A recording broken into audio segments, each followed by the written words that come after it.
Olá, seja bem-vindo à nossa aula de noções de suporte básico de vida. O que são os primeiros socorros? Consideramos aí que os primeiros socorros é uma atitude humana, ela requer coragem e conhecimento de técnicas adequadas que são capazes de auxiliar em uma emergência.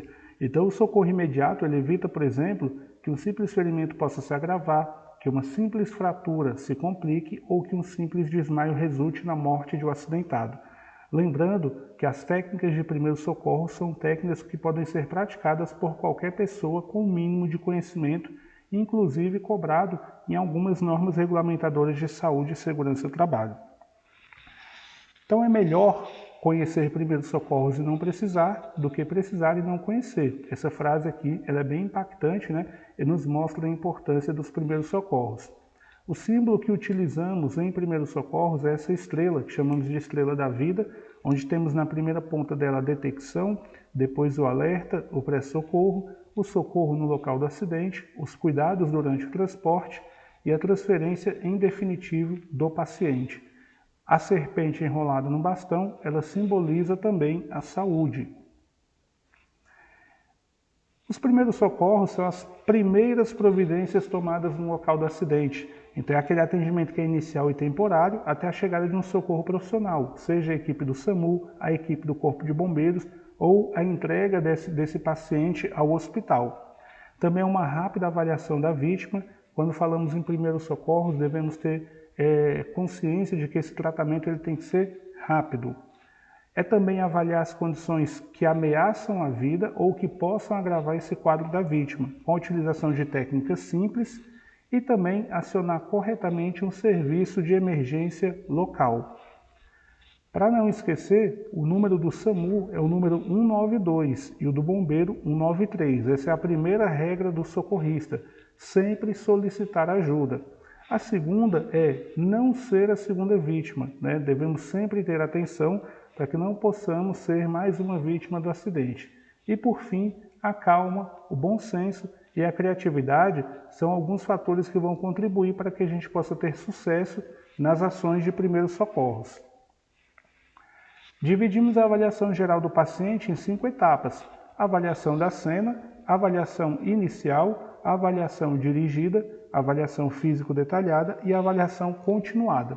Então esse procedimento é muito importante para que a gente possa ter um parâmetro do que é importante trabalhar dentro de alguns cenários. Então vamos ver em detalhes como que são essas avaliações. Começando aqui pela avaliação da cena. Devemos sempre observar a segurança da cena, ver quais os fatores de risco naquele local e como esses fatores de risco podem estar presentes e ameaçar a nossa vida e a vida até das pessoas que estão precisando de atendimento. Depois devemos observar os mecanismos do trauma ou a natureza da doença do paciente. Devemos checar o número de vítimas e iniciar o atendimento por prioridade de gravidade. Sempre vamos tentar agir dessa forma e devemos também acionar recursos adicionais se necessário. Depois, a avaliação inicial são os problemas que ameaçam a vida. Então nós temos aí, por exemplo, as vias aéreas, né, que precisamos aí fazer todo o procedimento para que as vias aéreas possam estar em perfeito funcionamento e não contribuir para que o trabalhador ou o acidentado, a nossa vítima, tenha uma parada respiratória. Então a gente vai verificar se as vias estão obstruídas e vamos também tentar estabilizar sempre a coluna cervical, que é outro procedimento muito importante. Verificar a respiração, se ocorre a expansão do pulmão e se ela ocorre de forma simétrica, e também verificar a circulação sanguínea, ou seja, buscar ali pulso, hemorragias e verificar até um estado de choque dessa possível vítima. Depois temos a avaliação dirigida, que se divide em 3 etapas. Então devemos fazer uma entrevista com o paciente, quando possível, com testemunhas e parentes. O paciente ele vai falar as suas queixas. As testemunhas e parentes podem dar também informações relevantes sobre como que aconteceu o acidente. Por exemplo, o que elas viram, qual foi a percepção dela, e os parentes têm um papel muito importante, que ele pode falar de algum diagnóstico ou algum fator pré-existente daquele trabalhador também. Temos que fazer ali um exame rápido, né, conforme as queixas do paciente, sempre levando em consideração as informações obtidas e verificar os sinais vitais: temperatura, pulso, respiração e a pressão arterial. Depois partimos para uma avaliação físico detalhada, onde vamos verificar a cabeça, ou seja, o couro cabeludo, verificar a testa, verificar ferimentos e coisas que estão visíveis e que devemos ali ter uma maior atenção. Vamos verificar a face do paciente, também pode nos dar informações importantes, inspecionar nariz e boca, mandíbula, ouvidos, olhos e pálpebras, por exemplo. E por fim, fazemos a avaliação continuada. Essa avaliação ela vai ser feita durante todo o transporte da vítima, devendo sempre o socorrista reavaliar constantemente os sinais vitais e o aspecto geral do paciente. Então lá na nossa estrela da vida, que a gente viu que ela tem 6 pontas, a gente vê aqui, ó, desde a fase da detecção até a fase do transporte da vítima, nós passamos aqui por várias avaliações, para que a gente possa ter aí, desde a detecção da necessidade de prestar um primeiro atendimento, até o transporte da vítima e entrega para o suporte avançado de vida, tá bom? Então, devemos sempre fazer essas avaliações e cuidar, fazer um monitoramento ali do nosso paciente. Vamos falar um pouquinho agora sobre os sinais vitais e os seus parâmetros, tá bom? Então, algumas maneiras de verificar os sinais vitais são através da temperatura corporal, através do pulso, através da respiração e através da pressão arterial. Então, vamos ver alguns desses fatores a seguir. A pressão arterial, temos aqui os sinais vitais como o pulso, por exemplo, né? Vamos falar um pouquinho primeiro sobre o pulso. O pulso ele é muito importante para que a gente possa verificar ali, por exemplo, indícios de uma parada cardíaca. Então existem vários locais onde é possível verificar a pulsação. Por exemplo, aqui ó, o radial, né, que é no osso aí do rádio, próximo ali ao pulso, tá?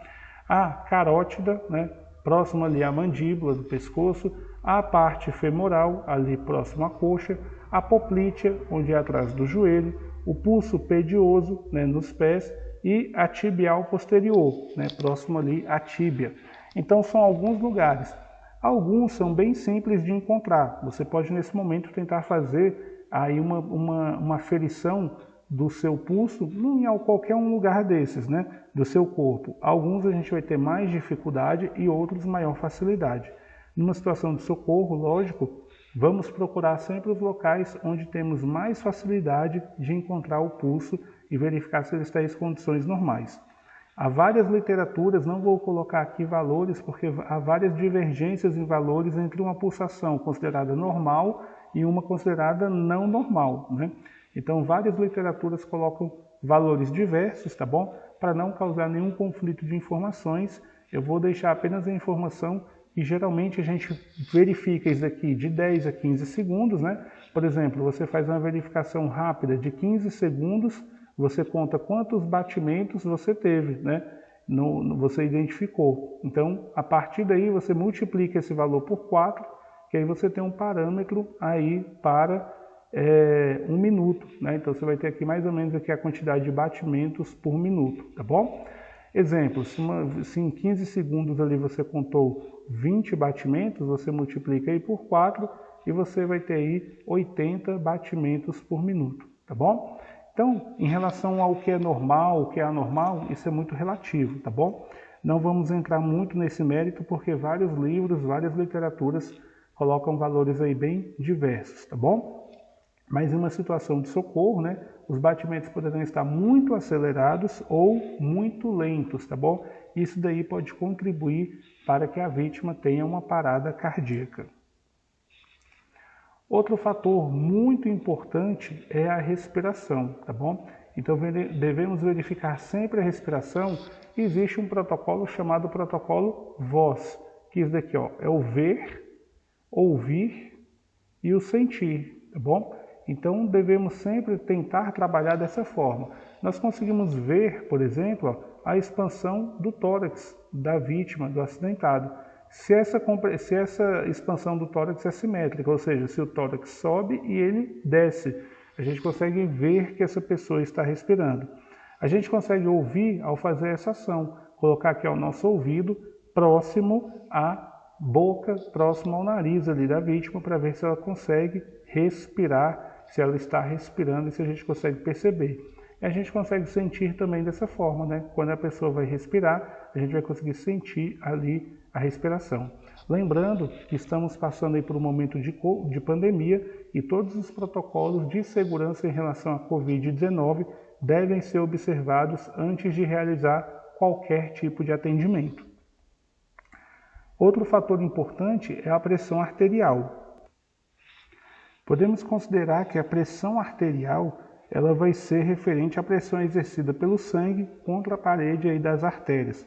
Então essa pressão arterial, bem como todo o sistema circulatório, ele vai se encontrar normalmente um pouco acima da pressão atmosférica, sendo que essa diferença de pressão que vai ser a responsável por manter as artérias e os demais vasos não colapsados, ou seja, em funcionamento.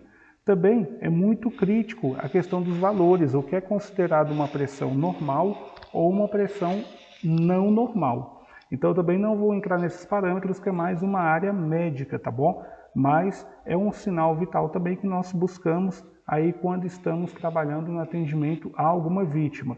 Porém, esse valor, essa importância é um pouco secundária. Devemos preservar sempre a respiração e o coração, né? Os batimentos cardíacos, que são os sinais aí principais. A pressão arterial a gente considera como algo secundário, tá bom? Não vou entrar no mérito dos valores, porque existem muitas divergências em relação a esses valores também. E o intuito aqui é sempre passar um pouquinho de informações, sem entrar muito nesse conflito aí de informações, tá bom? Caso tenha alguma dúvida em relação à pressão arterial, busquem mais informações. Caso tenha algum sintoma de pressão arterial, que é muito comum hoje no trabalhador brasileiro, busquem também um médico especialista para fazer todos os exames e maiores informações sobre os casos.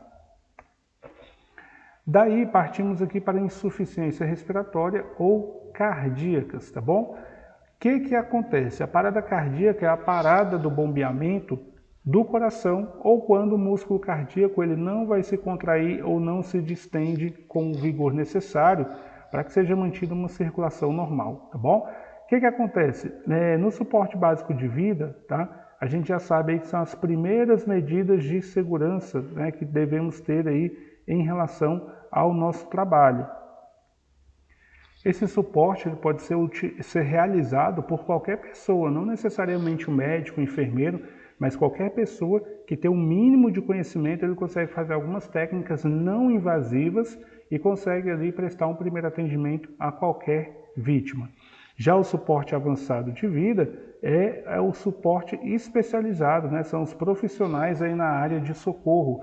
Por exemplo, SAMU, bombeiro, equipe de enfermeiros resgatistas, médicos, né? E demais especialistas aí na área de atendimento hospitalar. Como que acontece a parada cardiorrespiratória, a PCR? Bom, um dos sintomas aí é a ausência de movimento respiratório, ausência de pulso e de movimento cardíaco, a inconsciência, a palidez excessiva, e para aqueles que têm sorte, esses sintomas aí podem ter precedentes, né? Por exemplo, fadiga, tontura, desmaios, dor no peito, falta de ar, palpitação ou vômito. Então, por exemplo, a gente não pode dar nada para a vítima comer, beber ou cheirar na intenção de reanimá-la, tá bom? Essas informações são importantes porque muita gente acaba piorando, né, o quadro daquela vítima ao praticar essas ações que não têm comprovação para a melhora, tá bom? Então, a parada cardiorrespiratória, basicamente, é a parada do coração e da respiração. Então, a vítima ela vai perdendo os batimentos cardíacos e vai perdendo também a capacidade de respirar. Isso é algo muito grave e que deve ser tratado com urgência. Daí fazemos a técnica de ressuscitação cardiopulmonar, que chamamos de RCP. A ressuscitação cardiopulmonar nada mais é do que uma técnica que fazemos nas pessoas vítimas de PCR, de parada cardiorrespiratória. O primeiro passo é quebrar um mito, onde as pessoas falam que deve ser realizado a ressuscitação cardiopulmonar na linha do mamilo. Negativo, devemos sempre buscar ali no nosso osso externo. O ideal é que a gente vá procurando aqui no arco da costela até chegar aqui mais ou menos uma posição do osso externo, tá bom? Então, a partir do osso externo, a gente vai medir alguns dedos ali, 3 a 4 dedos, em direção à parte superior do nosso corpo, para a gente poder encontrar a melhor posição para fazer essa técnica. Então vamos buscando aqui o arco da costela no número 1, no número 2 encontramos aqui o osso externo, marcamos ali uns 4 dedos acima e a partir daí começamos o processo de ressuscitação cardiopulmonar. Vou abrir um parênteses que alguns livros aqui chamam também de reanimação cardiopulmonar, tá bom? Então, se em alguma situação aparecer também em algum livro reanimação cardiopulmonar, é outra literatura que as pessoas também utilizam aí para a técnica de RCP. Fazemos essa técnica da seguinte maneira: a posição correta aí das mãos, temos aqui a palma da mão, né? Utilizamos aí sempre a palma da mão. É uma posição errada fazer esse cruzamento de mãos. O correto é entrelaçar as mãos, né? A gente entrelaça os dedos aí, tanto faz você for canhoto ou destro, e você utiliza aqui, essa parte aqui, a região palmar da mão, para fazer a pressão no ponto indicado. O correto é fazer essa pressão, né, não com a força desnecessária, uma força que você consiga, né, atender, né, ali ao requisito que você precisa, né, os joelhos aqui, flexionados, sempre os dois apoiados aqui no chão, sempre aqui, coluna o mais reto possível, cotovelo reto, né? Precisamos fazer isso aqui de maneira que o cotovelo fique reto e a gente consiga exercer aqui uma força, uma pressão nesta vítima, tá bom? Lembre-se dos protocolos aí de segurança devido à pandemia, para que a gente possa não ter nenhum problema em relação a isso, tá bom? A fim de conhecimento, quando trabalhamos aí com crianças, né, se for até mais ou menos uns 12 anos de idade ali, utilizamos apenas uma mão para fazer essa técnica, abraçando a criança pela cintura. Lembrando que a força que o adulto pode colocar ao fazer essa técnica pode lesionar a costela e órgãos internos da criança. Se for um bebê até 2 anos de idade, a gente utiliza apenas 2 dedos, abraçando também a cintura ali para fazer a compressão. Antes da gente falar da desobstrução das vias aéreas, essa imagem mostra mais ou menos como deve ser feito o processo, né, da técnica de ressuscitação cardiopulmonar. Lembrando que, de acordo com a mudança nos protocolos de segurança, nos protocolos aí de primeiros socorros e resgate, não devemos mais realizar a respiração boca a boca, tá bom? Por quê? Primeiro, devido a esse cenário de pandemia que estamos vivendo. Segundo, porque a gente tem uma grande chance ali de incidência de materiais e riscos biológicos. Então, para evitar qualquer contaminação por agente de risco biológico, recomenda-se não realizar as técnicas de primeiros socorros.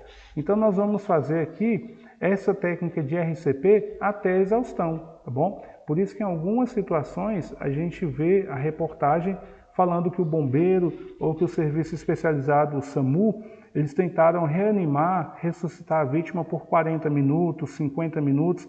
Então, sempre, quando possível, a gente vai fazer isso daqui até acontecer a seguinte situação, que a gente chama aqui de TRM, né? Quando a pessoa tosse, a gente vai verificar e vai parar, porque a pessoa está tentando voltar a respirar, vai continuar monitorando. Quando a pessoa respira, né?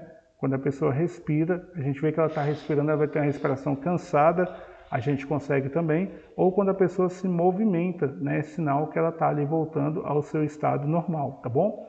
Quando ela tossir, respirar ou se movimentar, é indício aí que a gente conseguiu obter êxito na nossa ação, na nossa técnica de RCP. E vamos parar, se caso não acontecer isso, a gente vai parar somente em caso aí de exaustão.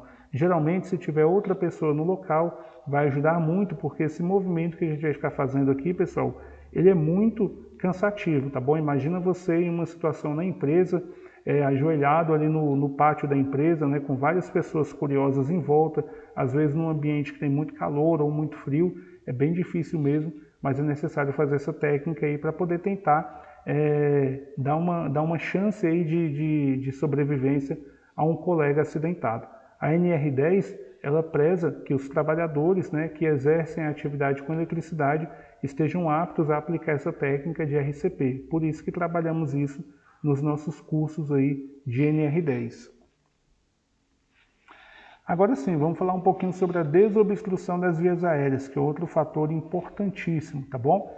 Então, o acesso às vias aéreas tem prioridade sobre os outros aspectos, porque a respiração é fundamental.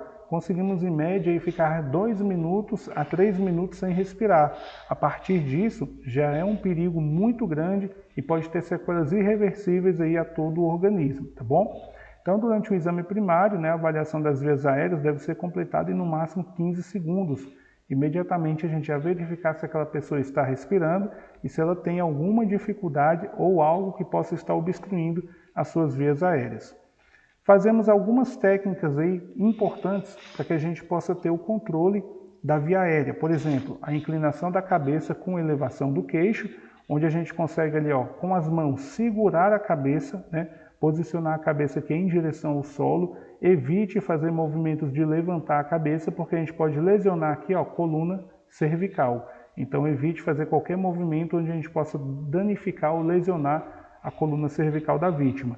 E com a outra mão a gente vai elevar o queixo. Dessa forma aqui, a gente tem um caminho mais livre aqui para a circulação do oxigênio. Outra situação também é a elevação da mandíbula. Então, segurando com os dedos aqui, próximo à maçã do rosto e os outros próximos à orelha, nós vamos fazer esse movimento aqui, de levantar aqui a mandíbula para que também a gente possa ter uma melhor circulação. Lembrando de não levantar a cabeça da vítima para evitar problemas na coluna cervical. Temos aqui também a abertura da boca, onde fazemos aqui a abertura da boca e uma varredura digital. Lembrando aqui que o socorrista está utilizando luva, Muito cuidado aí com os protocolos de segurança da pandemia. E temos também a posição lateral de segurança, onde é uma posição, em alguns casos, onde a vítima ela está ali, ela pode estar golfando, pode ter alguma secreção que pode estar saindo da boca dela e evita até o engasgo ou a obstrução da via aérea. Então é muito importante também colocar essa vítima em uma posição lateral de segurança, porque dessa forma qualquer secreção que possa sair aqui da boca dela vai escorrer e não voltar para obstruir as vias aéreas desta vítima. Outro aspecto importante que trabalhamos muito nas questões de primeiros socorros é a manobra de Heimlich. É uma manobra muito importante que é utilizada quando as pessoas estão aí engasgadas. Há 2 estágios do engasgo. O primeiro é quando a pessoa consegue falar, então isso significa que ainda há passagem de oxigênio pela traqueia, glote, epiglote, por todo o sistema, por toda a garganta ali da vítima. E outra situação é quando a pessoa não consegue falar. Aí entende-se que é muito crítico e as vias aéreas estão todas obstruídas. Muitos de vocês já devem ter visto essas imagens aí em filmes, desenhos, novelas, onde uma pessoa está ali engasgada e vem outra pessoa, faz uma espécie de abraço na cintura dessa pessoa, faz uma pressão e consegue ali fazer com que algo que está obstruindo essa via aérea seja expelido. Isso é uma técnica muito comum e se chama manobra de Heimlich, tá bom? Então o Heimlich foi a pessoa que desenvolveu essa manobra. Devemos fazer sempre o seguinte, se posicionar aqui atrás da vítima, abraçar a cintura, fazer um abraço ali, mais ou menos uns 2 a 3 dedos acima do umbigo da pessoa, tá bom? Vamos colocar o nosso pé entreposto aqui para dar um apoio na base e vamos fazer um movimento de pressão para dentro e para cima, Vamos fazer um movimento pressionando aqui, para dentro e para cima. Desta forma, a gente vai fazer aqui com que a gente consiga mandar o ar que está aqui preso, para que tudo que possa ter aqui na garganta dessa vítima possa ser expelido. Quando a gente trabalha aí com crianças, a nível de conhecimento, a gente vai utilizar também a força proporcional e com a criancinha a gente vai fazer ali segurando no braço, A gente pode fazer aqui empurrando, ou pressionando ali com apenas 2 dedos aí, para que a gente possa não lesionar a coluna da criança ou as costelas ou qualquer tipo de órgão interno, tá bom? Se a gente tiver grávidas no local de trabalho ou obesos, devemos fazer a mesma técnica, tá bom? Mas lembrando ali de fazer acima da linha média da barriga, para que a gente não possa causar nenhum dano, nenhuma lesão. Existe também o autodesengasgo, né? A automanobra que a gente faz, caso o trabalhador esteja sozinho, né? Ele pode utilizar qualquer superfície ali para fazer uma pressão sobre o seu diafragma, sobre o seu organismo ali, o seu estômago, para poder fazer com que esse ar possa ser expelido, tá bom? Por exemplo, podemos usar aqui uma cadeira, onde o trabalhador vai colocar aqui, ó, a mão em cima da cadeira e vai fazer uma pressão. Pode pedir aí para tossir ou pode tossir, né, que é uma técnica também que ajuda a gente a expelir qualquer coisa que esteja ali. Pode fazer um movimento com as mãos, né, para cima e para baixo ali, pressionando o corpo, ou utilizando aqui a cadeira também. É uma técnica muito utilizada quando a pessoa está sozinha. Caso a pessoa desmaie, é muito comum, né, a gente vai continuar fazendo essa técnica. Então, em algumas situações a pessoa vai desmaiar, a gente não vai conseguir segurar essa pessoa para fazer a manobra com exatidão. Então, podemos sentar a vítima ou até mesmo deitar, né, e fazer essa manobra ali com a pessoa deitada, buscando desengasgar essa pessoa. Chamamos essa situação de OVASE, né, que é a obstrução das vias aéreas por corpo estranho. E lembrando que a respiração ela tem uma prioridade, né? Aqui, quando a respiração parar, ela tem uma prioridade sobre os demais, porque devemos agir rapidamente. Se a pessoa ficar sem respirar, não podemos constatar óbito, né? Em maneira nenhuma nós vamos declarar óbito. Quem declara óbito são as entidades oficiais. Mas essa pessoa pode desenvolver uma parada respiratória. E daí pode também desenvolver uma parada cardiorrespiratória, né? Que a falta de circulação de oxigênio ela pode prejudicar muito ali também o comprometimento e a funcionalidade do coração.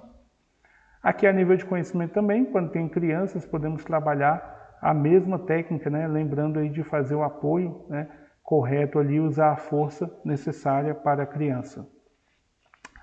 Então é isso, eu agradeço muito a participação de vocês, o Senai agradece sempre a participação e qualquer dúvida estamos sempre à disposição. Bom estudo, obrigado.